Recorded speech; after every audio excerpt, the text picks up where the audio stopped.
जैसा कि हम जानते हैं, हिंदू धर्म में समय काल खंड को 4 भागों में बांटा गया है, जैसे सतयुग, त्रेता युग, द्वापर युग और कलयुग, जिसमें कलयुग को मानव जाति का सबसे श्रापित युग माना गया है और वही कुछ अन्य लोग इसे अंतिम युग भी कहते हैं।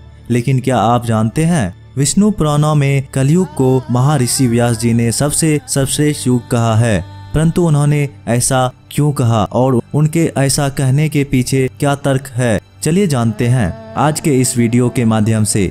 नमस्कार दोस्तों, मेरा नाम है अरविंद और आप सभी को हमारे YouTube चैनल पर एक बार फिर से तहे दिल से स्वागत है। तो दोस्तों, अगर आप सच में भगवान श्री कृष्ण के भक्त हैं तो वीडियो को एक लाइक कर दीजिए एवं कमेंट बॉक्स में एक बार लिख दीजिए जय श्री कृष्ण। दोस्तों, विष्णु पुराण के अनुसार जब एक दिन महर्षि व्यास गंगा में स्नान कर रहे थे, तब कुछ ऋषि मुनि वहां पहुंचे और उन्होंने देखा महर्षि व्यास गंगा में स्नान कर रहे हैं, तो वह लोग वहीं गंगा किनारे वृक्ष के नीचे बैठ गई।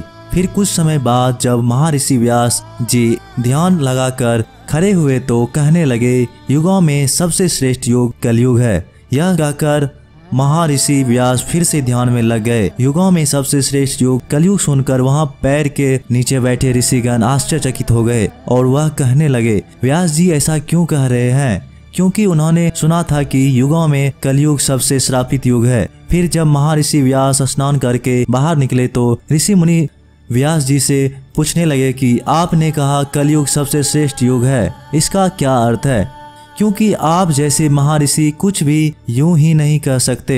इस विषय को समझना चाहते हैं। मुनियों के इस प्रकार पूछने पर महर्षि व्यास जी ने हंसते हुए जवाब दिया और कहा, हे ऋषि मुनि, जो फल सतयुग में 10 वर्ष से तपस्या, ब्रह्मचार्य और जप आदि करने से मिलता है, उसे मनुष्य त्रेता युग में 1 वर्ष में, द्वापर युग में 1 मास में और कलयुग में केवल 1 दिन और 1 रात में प्राप्त कर लेता है। इसी कारण मैंने कलयुग को सबसे श्रेष्ठ युग कहा है।